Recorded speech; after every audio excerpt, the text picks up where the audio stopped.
Și Carina? Da. Italia Alexandru? Prezent. Haber Gheorghe? Herdana Dela?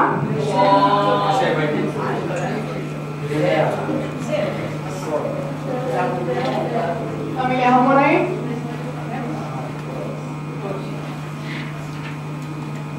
Ile Gheorghina? Iudean Augustin? Da. Iaca Carolina? Cap Schreier? Ish Julius? Klein Iosif?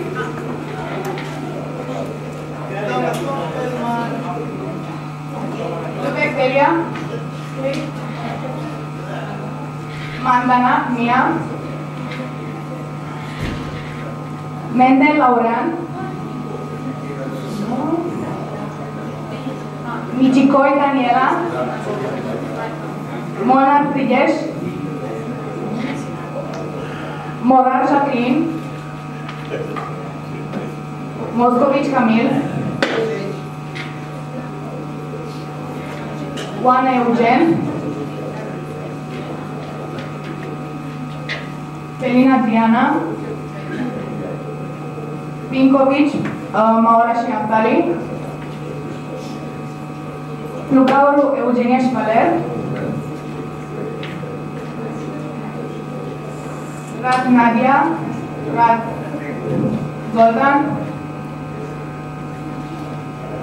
Rotaru Aurel și Enică?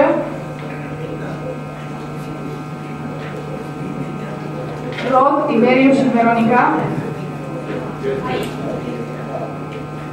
Rusanda, Marian și Viorica? Zahor, Mair și Ioni? Shalom, Delia? Chalter Haim? Zauber, Nemet și Suzana? Sheva, Laura?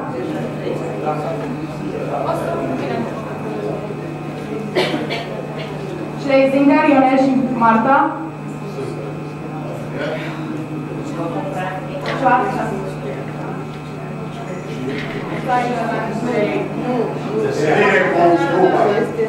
Simon Gil? Solomonov și Silvia?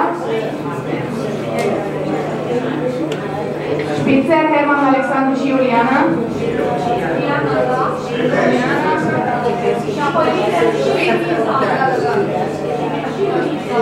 Stana, Ileana?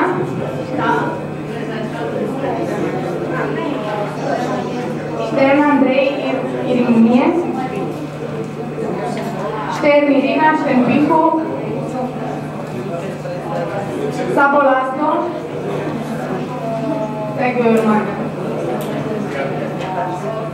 Ursa Elisabeta? Ursa Gabriel? Vaina Ramen și Aurel?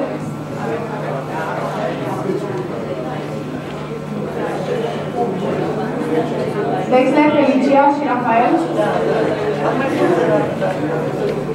Silberman, Laurențiu?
Community decrees. We need the microphone, right? No, we need to stop it. You sure? Scuze, nu e aici. Ea la asta. Maybe we do need anyway. I think I prefer otherwise I need Asta trebuie să mai documentați. We'll do our best. Is it okay now? Right now? I think it's better. So my topic is, I know there is noise, but nothing to do about it. My topic is regulations, community regulations. Subiectul despre care vom discuta despre astăzi sunt regulațiile unei comunități. And I'm talking about historical times. Și vorbesc în termeni istorici. Medieval times. În timpuri medievale. And in the time when nobody could be alone. Într-un timp în care nimeni nu putea să fie singur. Each person was belong to any framework. Orice persoană aparținea de un anumit cadru. Either to the Jewish community or the city community, city Christian community. Unii aparțineau de comunitatea evrească, unii de comunitatea creștină, poate doar de o comunitate a unui oraș. Of course, maybe you are a noble person or maybe you are a farmer. Everybody has a framework. Poate ești o persoană, un nobil, poate ești un țăran, toată lumea avea un cadru. And it's not a question, it's not voluntary, it must be like this in Middle Ages. Nu era o întrebare, nu era o chestie voluntară, așa se întâmplau lucrurile în Evul Mediu. Now I would like to give you some examples of decrees of Jewish communities. Acum aș vrea să vă dau câteva exemple de comunități evreiești. Yes, to show that these decrees were very revolutionary sometimes. Că aceste sometimes it was revolutionary. Erau niște idei revoluționare. It totally changed life. A schimbat cu totalitate vieți. Okay. And I'll start with familial matters. Și voi începe cu niște termeni familiari. Maybe the most prominent decree of Jewish community in Middle Ages connected concerning family. Poate cel mai proeminent decret legat de familia iudaică is Rabbeinu Gershom regulation of 11th century.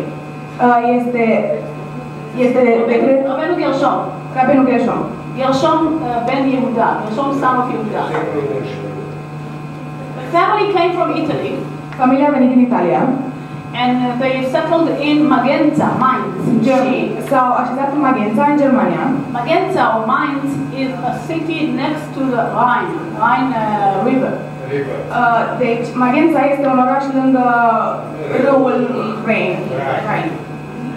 And yes, now he established a small yeshiva. El a înființat acolo o mică yeshiva. A small one. It's nothing to do with today's yeshiva, which could be very big. Like in Israel, we have thousands of students in yeshiva. Era o yeshiva foarte mică. Nu se poate compara cu yeshivoturile despre care vorbim în ziua de azi, cu mii și mii de persoane. And the relationship were very close between the Rosh Yeshiva and the students. Și relația era foarte apropiată dintre capul yeshivotului și studenți. And Rabbeinu Gershom, he was a chief of the court, the rabbinic court. Și Rabbeinu Gershom era șeful corului de acest yeshiva. And he had some very interesting regulations. Și el a avut niște regulații foarte interesante. The most famous one is about monogamia. Cel mai important și cel mai cunoscut este despre monogamie. It says you can have only one wife at a time. Spune că poți să ai o singură nevastă într-un timp. And also you cannot divorce your wife unless she agrees. Și nu poți să divorțezi de nevasta ta decât dacă ea este de acord. This changed totally the status of women in marriages. Asta a schimbat cu totalitate statutul femeilor într-o căsnicie. Because when you get married, it occurs about the age of 15 years old or so, 15 years old. Pentru că pe acea vreme, când te căsătorești, căsnicia era un lucru care se întâmpla în jurul vârstei de 15-16 ani. Sometimes even younger.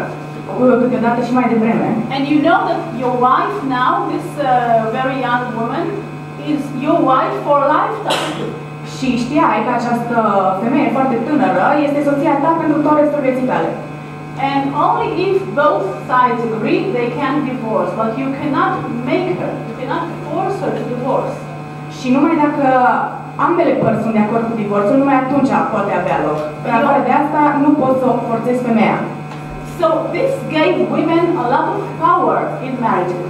Acest lucru a dat femeilor o putere foarte mare în căsnicii. There is no threat that if you are not nice enough, he will change you, he will replace you. Nu exista un risc ca dacă tu nu ești suficient pe placul lui, el să te schimbe.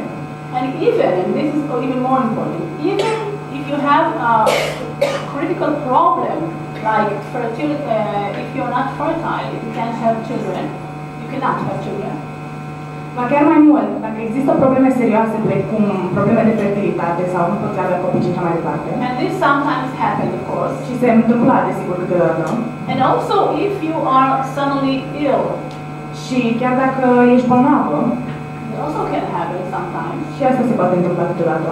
Anyway, he will not throw you from marriages and not replace you and not take another one. Cu siguranță nu va putea pur și simplu să divorțeze de tine și să te înlocuiască cu alta. This gives women a lot of security and self-esteem, high self-esteem. Asta dădea femeilor confidence, o foarte mare siguranță și o creștere în stima de sine. And actually we find women do businesses. Și chiar începem să vedem femei care deschid afaceri, fac afaceri, own property, dețin proprietăți, become apotopos. I think there is something like that in Romania. Apotopos is Latin, but to be in charge of children if they are orphan or so. Be in charge. Tutores. Ba chiar vedem femei care devin tutore. And this much more than if you compare it to Arab, to Muslim countries, it's something very different. Și dacă îl comparăm cu țările arabe, musulmane, este un lucru foarte diferit. Because the Jews in Muslim countries did not accept Rabbeinu Gershom regulations. Pentru că țările musulmane nu acceptau aceste regulații ale lui Rabbeinu Gershom. And why? Because it's not part of halakha. It's community. Și de ce? Pentru că nu era parte din halakha, era o problemă a comunității. So look how different a community in Ashkenaz from a community in Spain or Northern Africa or in the East. Și aici putem observa cât de diferită era o comunitate ashkenază față de una din Spania sau din Est. And when I say Ashkenaz, I mean, și când spun Ashkenaz, mă refer la Germany, Northern France, England, Germania, Anglia, nordul Franței, and what today we consider Czechia, Slovakia, și ceea ce astăzi considerăm Cehia, Slovacia, parte din România, Switzerland, all this was called Ashkenaz. Toată această zonă și Elveția, toată această zonă era numită Ashkenază. And when Jews had to leave Germany and to go to the east, iar când evreii au trebuit să părăsească Germania și să se îndrepte spre est, they took the regulations with them. Au luat aceste regulații cu ei. Because they loved these regulations. Pentru că le plăceau, iubeau aceste regulații. And they were obliged to it. You understand? Și erau obligation. Era obligația lor. So, okay, and we know that in the east they did have two women sometimes. Și știm că în est se mai întâmpla ca un bărbat să aibă două neveste. How do we know? Because there are documentation that show in which cases a person could have two wives. Și de unde știm asta? Știm pentru că există anumite documente care atestă că uneori bărbații aveau două neveste. Now, to show you that it's not so easy, but sometimes it has dilemmas, I will show you some dilemmas connected to it. Și acum, ca să vă arăt că nu întotdeauna este atât de simplu, o să vă spun de câteva dileme care au legătură cu acest subiect. We know from documentation in Ashkenaz. Știm din documentări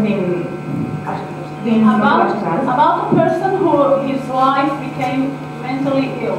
Despre o persoană cărei soție a început să aibă probleme mentale. She was dysfunctional in any way. Nu era funcțională din niciun punct de vedere. And he went to court and asked to let him marry another wife. Și s-a dus la un judecător și l-a rugat să lase să își ia o altă nevastă.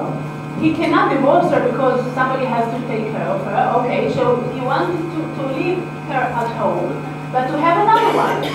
Nu putea să divorțeze de ea și nici nu-și dorea acest lucru în ideea în care avea nevoie de cineva care să aibă grijă de ea, dar își dorea ca pe ea să o lase acasă și să-și ia o altă nevastă. What would court do? Ce ar face judecătorii în acest caz? If you think about the dilemma, if you have to make a decision, in one case, dacă ai o dilemă și trebuie să iei o decizie, on one hand, he is a very young man, he wants to have children, he wants to have a spouse. Pe de o parte este un bărbat tânăr, vrea să aibă copii, vrea să aibă o soție. And it's also a mitzvah from the Torah. Și desigur este și o mitzvah din Torah. So have children. This is a Să mitzvah. aibă copii este o mitzvah. One hand, okay? In another hand, you want to keep Rabbeinu Gershom decree of keeping family, one man, one wife. Pe de altă parte, vrei să ții regulația, decretul Rabbi Gershom, care spune că este un bărbat și o femeie într-o căsnicie. Well, what's more important? Ce este mai important? Halacha of being a father, having children, or Rabbeinu Gershom decree? Ce este mai important? Ideea de a fi un tată și de a avea copii și o soție sau decretul lui Rabbi Gershom? What would you say? Halacha or Rabbeinu Gershom? Ce ar spune? Halacha, Rabbi Gershom? You could say halacha because halacha is from Talmud. It's more ancient. It's more important. Puteți spune halacha pentru că este mai vechi, este mai important. But Dar in Ashkenaz, if you see documentation, we have documentation from 12 to 15th centuries. în ținutul Ashkenaz avem documentații 12 to 15th.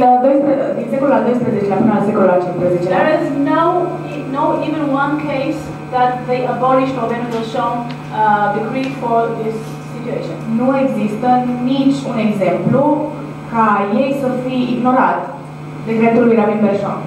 And we also know that there is a story about somebody in Germany who happened to him what I said Și now. există, într-adevăr, această întâmplare despre care dânsa ne-a povestit tocmai acum.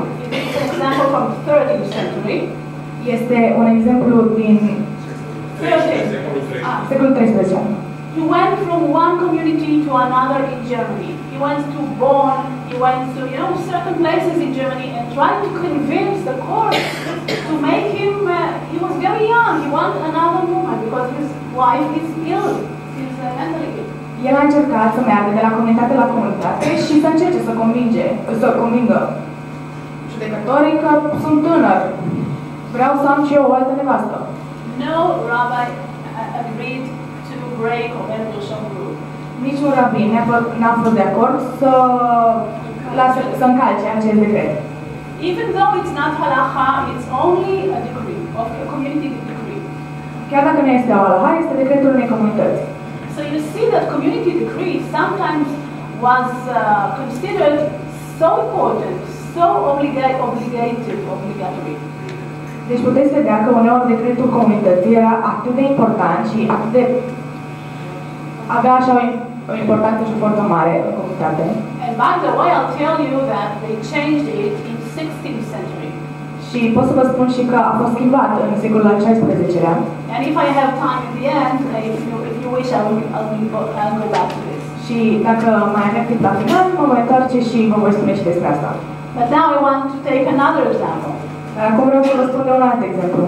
Another example when halacha says one thing and community decree says another thing. Un alt exemplu în care halacha spune un lucru, iar decretul comunității spune altul. And again about family and marriages. Din nou despre familie și căsătorie. Think about a very young couple. Gândiți-vă la un cuplu foarte tânăr. Again, it's about 15 or 13 years old when they get married. Din nou este vorba despre vârsta de 13-15 ani când se căsătoresc. Now her parents, the woman's parents, gave her maybe an apartment, they gave her money, everything they collected for her. Desigur, părinții fetei i-au lăsat un cămin, bani, tot ce au adunat pentru ea. But suddenly, Dar dintr-o dată, she died. a murit. Maybe she died because of the labor, how labor. Poate a murit din cauza unei nașteri dificile. This happened in medieval time, no? Se întâmpla în Evul Mediu. So according to halakha, who inherits this young woman? Deci, conform halakha, cine moștenește înrabuțirea acestei fete? You know. Știți cumva? No, her husband. Soțul. Now you see the problem. Her parents collected everything for her.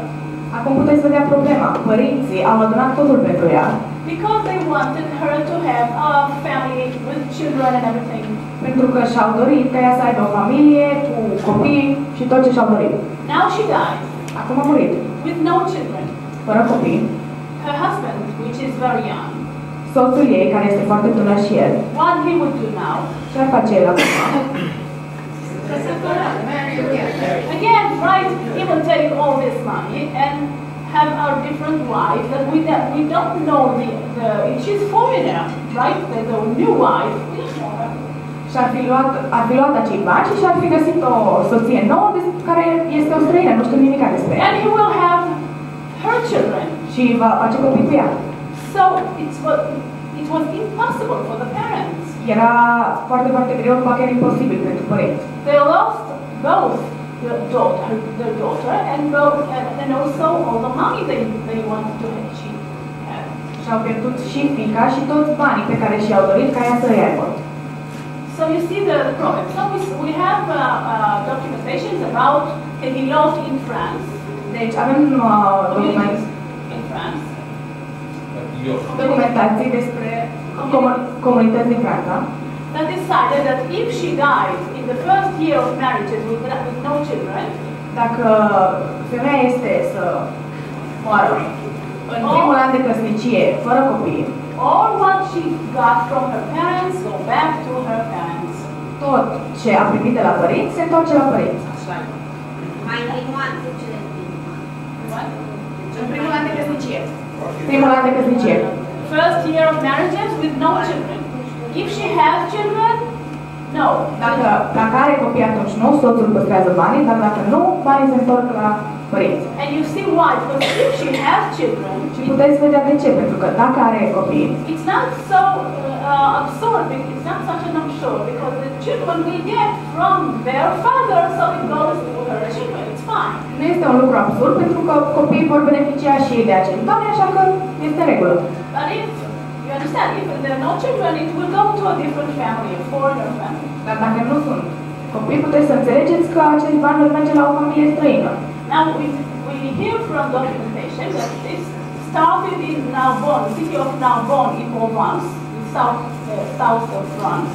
Deci există documente care atestă că această lege a început în Provence. Then it went to Normandy, in northern France. După aia s-a îndreptat spre nordul Franței, Normandie. Then it went to Champagne area. După aia s-a dus în zona Champagne. Then it went to Anjou area. După aia s-a dus în zona Anjou. So in very short time, in few years, it spread all over French Jewish communities. Deci într-un foarte scurt timp, într-o perioadă de câțiva ani, această lege s-a întins prin toate comunitățile din Franța. Then it went also to German communities. De unde s-a îndreptat și spre comunitățile din Germania. And after Jews left German areas, it went with them eastern Polish communities. Iar după ce comunitățile evreiești din Germania au început să părăsească zona germană, această lege s-a dus împreună cu ei, în alte zone. And it never stopped. It was the Ashkenazi Minhag, Ashkenazi custom forever.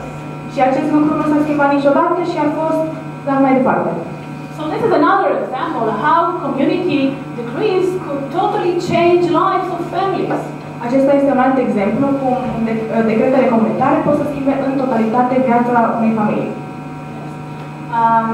Sometimes the community was not alone. As you see, it's very common that something starts in a certain community and spread. Cum puteți vedea, nu este un lucru deloc special ca un obicei să înceapă într-o comunitate și să se întindă și pe alte comunități. In Germany, they had the communities used to gather in the 13th century a few times. În Germania era un obicei ca comunitățile să se adune. Together, it's called Schum. Schum, it's acest lucru se numea Schum, care înseamnă Schum. It's Speer, Worms, Mainz. Like Speera, Wormeiza, Magenza. 3 names of communities. 3 nume de comunități. Speer, Worms, Mainz. Or Speera, Wormeiza, Magenza. Okay? So together it's Schum. Împreună fac They gathered in the 13th century a few times.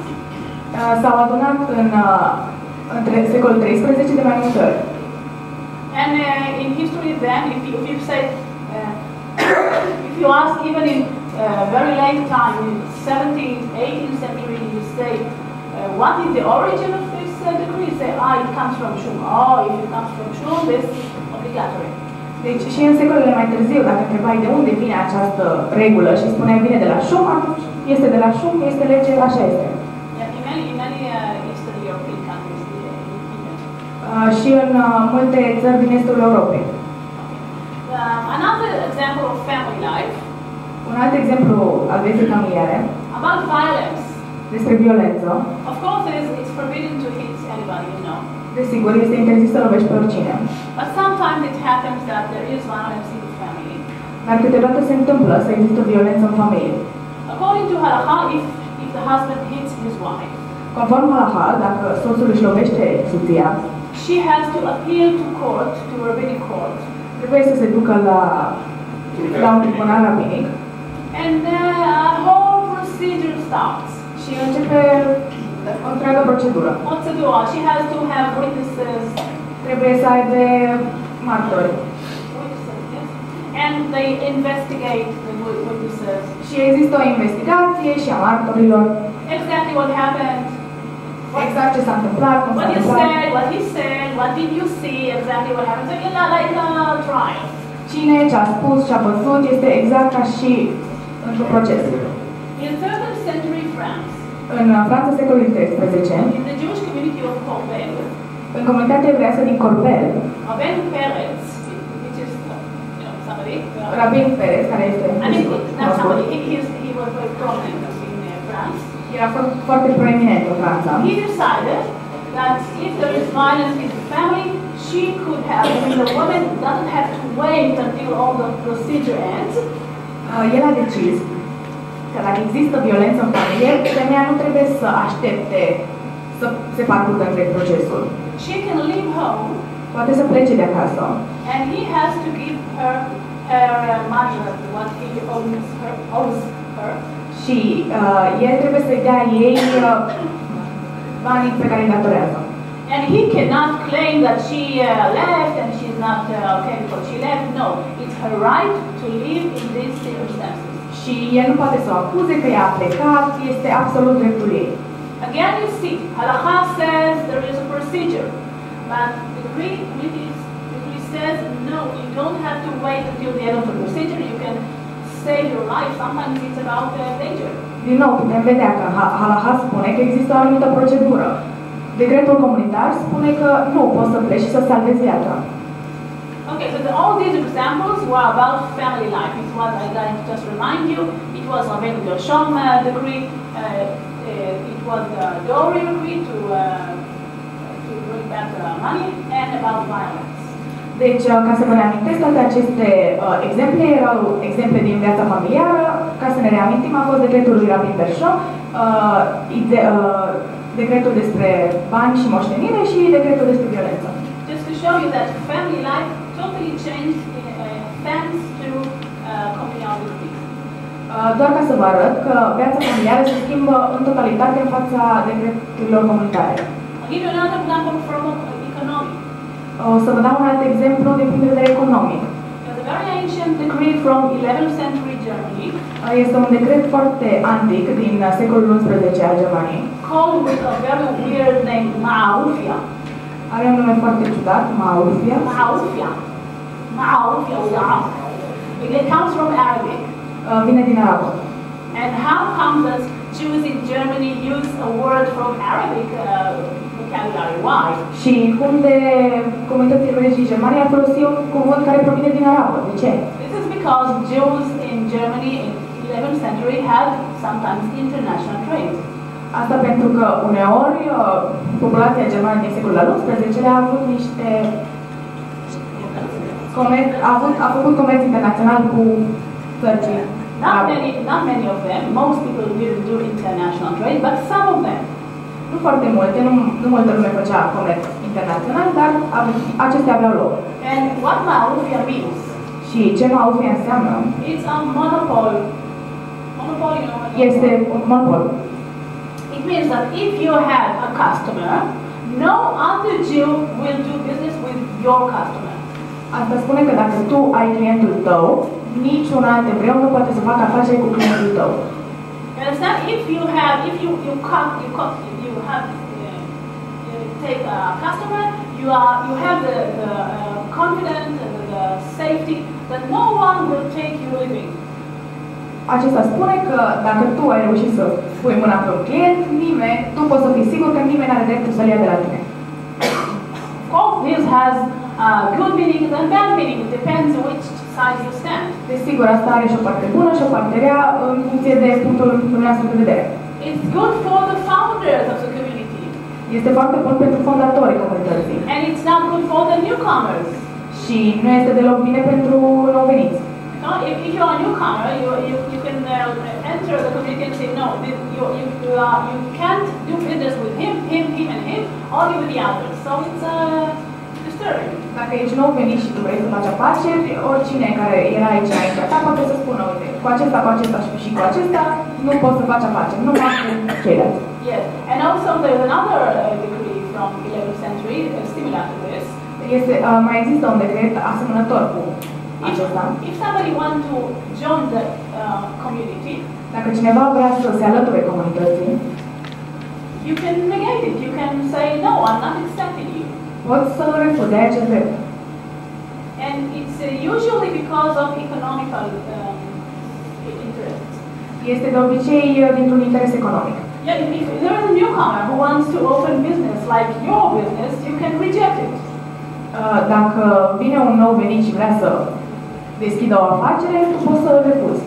So you see, it's sometimes harmful for poor people, not for the. I mean, it's more easy to be. Okay, it's not surprising to know that it's easier to be rich. Și desigur, asta poate să fie un lucru foarte rău pentru oamenii săraci, așa cum știm cu toții, este foarte bine să fii bogat.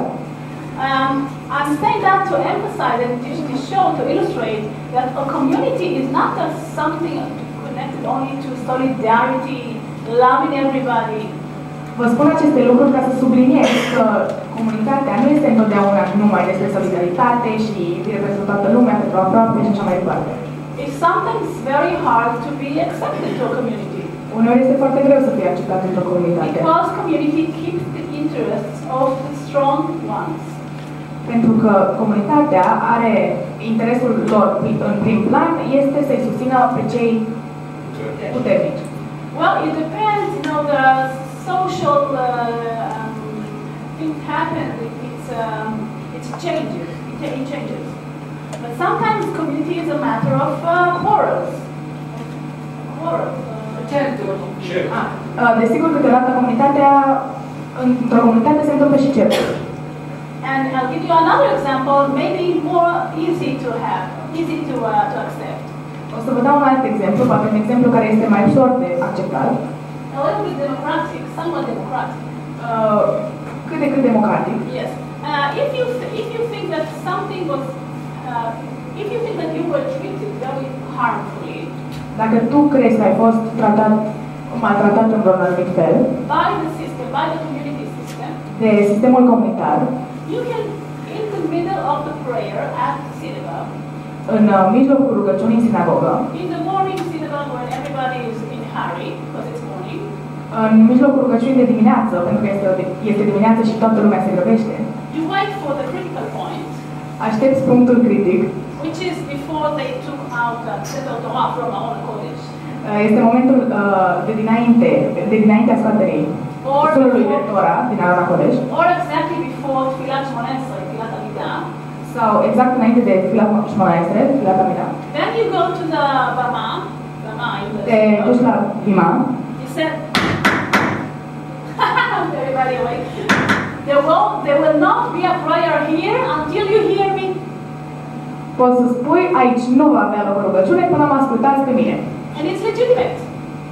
Și este legitim. Even though Halakha says a prayer should be, to stream. Chiar dacă Halakha spune că rugăciunea ar trebui să fie tot curgă. But regulation says if you really feel your rights were harmed by the community, you can stop the prayer in the middle. Dar regulațiile spun că dacă tu consideri că drepturile tale au fost într-adevăr au avut de suferit din cauza comunității, poți să oprești rugăciunea. Yes, and everybody hears what you have to say. Și toată lumea va asculta ce ai de spus. This regulation is very ancient. It's since 11th century. Această regulație este foarte antică, este din secolul al XI-lea. And of course it suits small communities. Și desigur că se potrivește comunităților mai mici. You cannot do it if the community has thousands of people. Nu poți să faci asta dacă o comunitate are mii de membri. But I think it's a kind of compensation to what I just said before, that the strong people could harm the middle class. Dar este un lucru, Compensation, I mean. este un lucru care compensează inferioritatea celor mai mici în comunitate. Okay, you understand? The strong people are always strong. După cum știți, oamenii puternici sunt întotdeauna puternici. And yet there is a place for the middle class to show their interest. Dar există și un moment pentru... există și un loc pentru clasa medie, ca să fie auziți. And what about the very poor people? Do they have place? Și despre oamenii foarte săraci, au și ei un loc unde pot să-și exprime opiniile? Every community has to have a charity system. Orice comunitate trebuie să aibă un sistem de caritate. There is a building named Hekdesh. Există o clădire care se numește Hekdesh. Hekdesh means a place to everybody who is in need. Ceea ce înseamnă un loc pentru oricine nevoiaș. Because sometimes people wander, people went from place to place and they didn't have relatives or anybody they know. Pentru că uneori oamenii plecau din zonă în zonă și nu cunoșteau pe nimeni. So they can use the Hekdesh services. Așa că puteau să se folosească de serviciile oferite de Hekdesh. Which was very minimal. Care, desigur, erau foarte minime. But it's a place. You have a bed to sleep. Dar ai un pat în care poți să dormi. Something to eat. Ceva de mâncat. Some medical care. Un anumit nivel de asistență medicală. And we have documentation from the 16th, 17th centuries. Și avem documente din secolele 16 și 17 that show that there were people from the community that had to take care of the Hekdesh people. Care arată că au existat oameni în comunitate care trebuiau să aibă grijă de oameni din Hekdesh. So if you are, even if you are very poor, very poor, you know nobody, you have nothing, but there is a minimum that you can get. Chiar dacă ești foarte sărac și nu cunoști pe absolut nimeni, există un minim la care ai acces. Yes. Especially they took care of children and of brides. Aveau în special grijă de copii și de brides. Mirese. Yes. Okay. But there's a very big difference between being a member and being somebody who needs, somebody who takes the car. Dar este o mare diferență dintre a fi un membru și cineva care are nevoie de ajutorul celălalt membru. And now another example of something I think it's, everybody can identify. Un alt exemplu pe care toată lumea poate să-l identifice. It's regulations against luxury. Sunt regulațiile împotriva luxului. You can never go out with your very fancy dress. Nu poți să ieși niciodată cu rochia ta foarte, foarte elegantă. Even if you have a very expensive dress that you bought with all your money and you're very proud of. Chiar dacă ai o rochie foarte, foarte scumpă pe care ți-ai cheltuit toți banii. In many places you may not use it. În foarte, foarte multe locuri nu poți să porți. It stays in the closet. Trebuie să stea în debelament. It's very hard for not only for women. Este foarte greu și nu numai pentru femei. You can find documentations in Italy communities. Se pot găsi documente din comunitățile italiene. That also speak about men. Care spun și despre bărbați. Because in Renaissance time, în Renaissance epoch in Italy, many men were they also had very fancy clothes. Foarte mulți bărbați la fel aveau haine foarte scumpe, foarte elegante. So these regulations you can find any place you find a Jewish community. Aceste regulații se pot găsi în orice comunitate. In Ashkenaz, in Poland, in Italia, in Morocco, everywhere you look, you find regulations against luxury. Oriunde te-ai uita, se pot găsi regulații împotriva luxului. And also if you have wedding in the family or brit, dacă ai o nuntă în familie sau un brit, you cannot serve meat and fish. You have to choose. Nu poți să ai pe masă și carne și pește, trebuie să alegi. And why? Why do community has to intervene in your personal life like that? De ce trebuie să intervină comunitatea în viața ta personală în acest hal? It's very annoying. It could be very annoying, right? Poate să fie foarte deranjant, eventual. It's my dress. Este rochia mea. It's my wedding. Este nunta mea. It's my son's brit. Este britul fiului meu. Why do community think it has the right to intervene? De ce crede comunitatea că are dreptul să intervină? What do you think? Why? De ce credeți? Pentru egalitate, pentru ca să nu se simtă stânjenit cel care este sărac. Right, you're right, but since when there is egalitate? Dar de când există egalitatea? Because it's something very socialist, but Este ceva foarte socialist, dar 16th century there were not socialism, but you're right. It's about being not jealous, not evoke jealousy. Especially secolul XVI nu era despre egalitate, dar desigur aveți dreptate. Era un lucru foarte social. Especially whom do we afraid of? În special, de cine ne este foarte frică? What do you think? Ce credeți? From our non-Jewish neighbors. De vecinii noștri neevrei. What would they say? Ei ce ar spune? Look at these Jews. Uite-te la evrei ăștia. How much money they have? Câți bani au? Where from? Oare de unde? Accentuează antisemitismul. Right, exactly. So it's much about non-Jewish neighbors, but also from Jewish neighbors you're afraid because you don't want people to jealous each other. Dar nu este vorba numai despre vecinii neevrei, este vorba și despre vecinii evrei, deoarece nu vrei să-i faci geloși. That's why it was very, very common to see luxury decrease in many communities. De asta era foarte comun să existe decrete despre lux în comunități. Okay, so all these are examples that to show that in medieval times, and not only medieval, but also 17th century and 18th century. Deci, acestea sunt exemple care arată că în secolele 14-18 community was a very solid system. Sistemul comunitar era foarte, foarte puternic, foarte solid. Very, very different from what we know nowadays. Foarte diferit de ceea ce știm noi în zilele noastre. When you think about the community nowadays, când te gândești la o comunitate astăzi, it's voluntary. Este voluntar. You are a private person. Ești o persoană privată. You are a citizen in your country. Ești cetățean al țării tale. And you are obliged only to your country's laws. Și ești obligat numai de legile țării tale. And if you want to belong to a Și dacă vrei să aparții de o comunitate, it's about solidarity, it's about having friends, it's about praying together, that's all. este despre solidaritate, despre prietenie, despre rugăciune. Yeah, that's all. But you are free, you are a free person. But in medieval time, it's totally different. Ești o persoană liberă, dar în Evul Mediu era un lucru foarte diferit. Yeah, community is like a country inside a country. Comunitatea era ca și o țară în interiorul țării. Yeah, and this is the only framework for a Jew to exist in medieval time.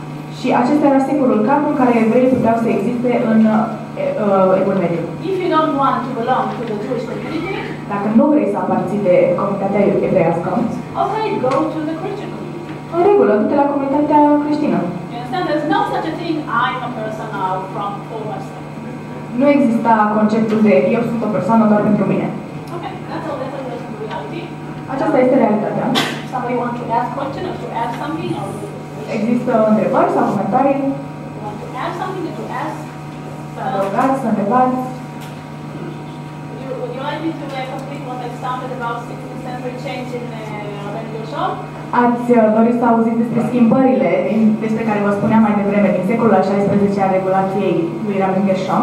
So I'll tell you that this was specific my field of research. O să vă spun că acesta a fost aceasta e area de expertiză a dânsei. So I found, well, anyway, there is a change. Listen to this. There is a big change in 16th century. Something happened to Jewish family life. Există o mare schimbare în secolul XVI. A avut loc o mare schimbare pentru familia evreiască. People refused to accept that. Oamenii au refuzat să accepte acest lucru. The totalitarity of Rabbinical Shom decrees. Totalitarismul regulației lui Rabin Gershom. And they found a way. If your wife is mentally ill, Și au găsit o modalitate. Dacă soția ta are o boală mentală and she's not functioning in a way, și nu este funcțională din niciun punct de vedere, there's no connection, there's no children, there will not be any children from her. nu există, nu sunt copii, nu vor fi copii, Then you gather, not you, I mean the rabbin, gather 100 rabbis rabinul adună 100 de rabini from 3 different countries, din 3 țări diferite and they have to consider your situation. și trebuie să discute despre situația ta. If they decide you are right, they will break Rabbinical Shom decree for you. Dacă ei consideră că ai dreptate, vor încălca regulația lui Rabin Gershom. You still have to take care of your ill wife. Va trebui să ai grijă în continuare de soția ta bolnavă. She lives at your home or something close to your home. Trăiește în casa ta sau foarte apropiat de casa ta. But then you could marry another one. Dar poți să te căsătorești cu altă femeie. You give, listen how. You give a get. You know what get is? Get. You give a get not to the wife. You give a get to the rabbi. Îi dai un certificat de divorț nu soției, ci rabinului. He keeps it for you. Îl ține pentru tine. If your wife sometime in the future become healthy, Dacă soția ta cândva în viitor they se will însănătoșește, give her this. îl vor da ei. But now you are not married anymore, Dar pentru moment nu mai sunteți căsătoriți. and you can have another wife. Și poți să ai o altă femeie, o altă nevastă. I think it's something. It reflects something very deep that happened to the communities in 16th century. Consider că acest lucru este o reflecție a unui lucru foarte important care s-a întâmplat cu comunitățile din secolul XVI. Something in discipline, in the community discipline, broke. Ceva în disciplina comunității s-a rupt. But this is a wide question about wide procedures in Jewish life and rules. Enough for today. Dar este un subiect foarte larg în ceea ce privește familia evreiască și cred că este destul pentru astăzi. If you have questions, Dacă aveți întrebări, mai aveți timp. somebody want to ask it? Ce se întâmplă? Evreii vorbesc de mâini. care nu vroiau să facă parte din comunitate, să nu se supună acestor reguli foarte severe, inclusiv dreptul de a se amesteca în viața de familie.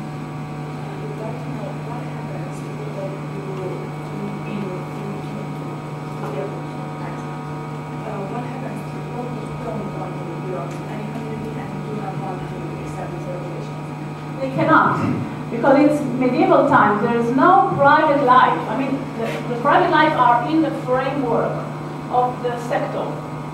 Nu există această opțiune. Nu e o opțiune. Nu este o opțiune. Renunțarea era obligatorie. Era cadrul în care un om își trăia viața.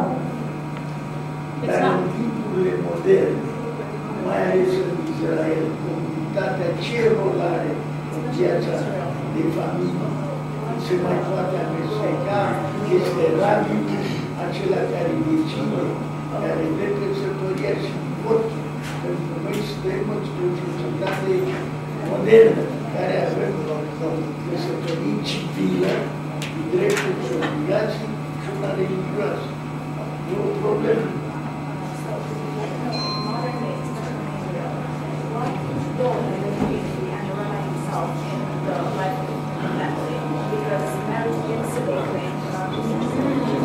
You're right. You're so right. This is a critical question in Israel.